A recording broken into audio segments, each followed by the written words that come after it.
obviously dying is the worst situation, but grieving that death, having to raise the children, and then having all of that collective stuff that you kind of just downplayed a bit,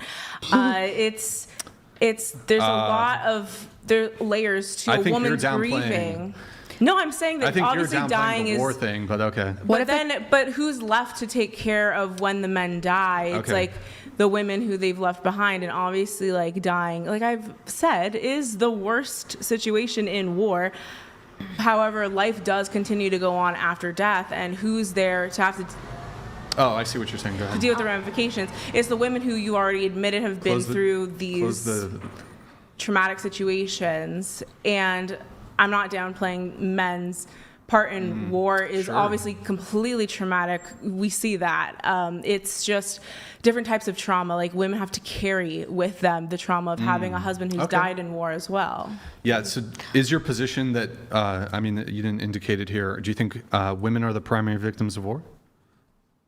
No, because dying is obviously... Okay, so you're saying men are the primary victims of war, and I don't disagree with you. I also wanted to just kind of recap in saying that I don't think that it should really be taken as a issue of the sexes or genders. I think it should be taken that we collectively as men and women are actually basically fighting against like the 1%, the people who are in power, who are causing wars to actually happen. Like we were saying, kings and queens. We're turning it into a gender argument, but like we just said, both sexes, genders, whatever we want to call it, suffer immensely from war. So Men to be suffer like, more. Sure. Okay. But they're still suffering. Are you disputing that? I mean, death is the ultimate suffering, so I'm not going to say that that's not true. However, women have to carry on life after death, and that is a terrible process of grieving. And then having to take care of children that are still alive who actively don't have a parent in the home anymore. So it's terrible all around. Yeah. It's all so I'll engage there. So I think where I would begin with this is that you would also have to acknowledge that men have male relatives too. So that would be further, not just female suffering when men die, but also male suffering when men die, whether it's fathers, brothers, friends, or sons. And I agree that those men usually have to step in and kind of take care of the children of in the community. My next point would be, though, is that while I'll agree with you that men aren't the exclusive sufferers when it comes to war, yeah, women also suffer. Children suffer. Boys and girls suffer when it comes to war. War, everybody suffers, right? But I think it's going to be a hard sell to tell me that when we're looking at something that's gender specific, in this case, every single country in the world, I think except for maybe there might be some small one I'm not aware of, or Israel, where forced military conscription is exclusively male. In all the other countries, absent maybe one or two. In any case, it doesn't matter because of all the major countries, only men are subject to forced military conscription. Do you have something? Or? Yeah, actually, recently there's a bill imposed. Certain states, you do have to sign up for, women do have to sign up for drafts. There's erroneous. That's erroneous. It's not true. It is. It's opt-in or it's. Women can volunteer to join the military, but there's no. First off, it wouldn't be at the state level that this would be done. The selective service system is a federal system, so it would be done at the federal level. So there's this idea that on this individual state level, some of the women can be drafted. It's just not true. And there's no bill. I can't. Maybe there's some dumb bill that's been introduced in a state legislature. I can't imagine it's enforceable.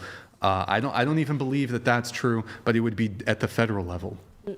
Oh no. See, I think it's more of a class war situation than it is the actual gender war that we want to make it into, because like we just said, men are suffering immensely from going to war. Women are suffering immensely from not having their husbands around in the home to care for the children. Everyone's suffering, and I think it's collectively because like usually the people suffering the most are the lower class, because those are the ones who are getting drafted or deciding to go into the army. Okay, so I want to finish making my point here. Okay. So I'm trying to recall exactly what. Oh, okay. You were saying, well, the wives and the mothers and the daughters, they all suffer, right? When men die in war. What would you think if I made the following argument?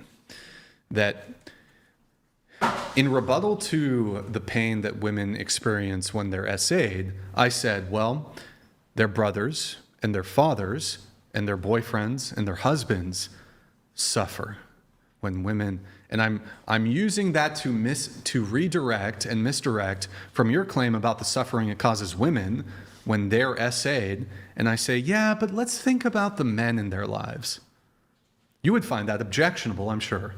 Well, they're the ones doing the essaying usually. The brothers and the boyfriends No, and but the fathers men in and... general. So it does hurt the people What? in the women's lives, the men in the women's lives who are getting essayed. It does hurt them because it hurts their reputation, and also like they could say something to other men to try to help prevent these things. I don't feel like you're actually contending with my argument, so I'll give you a different example.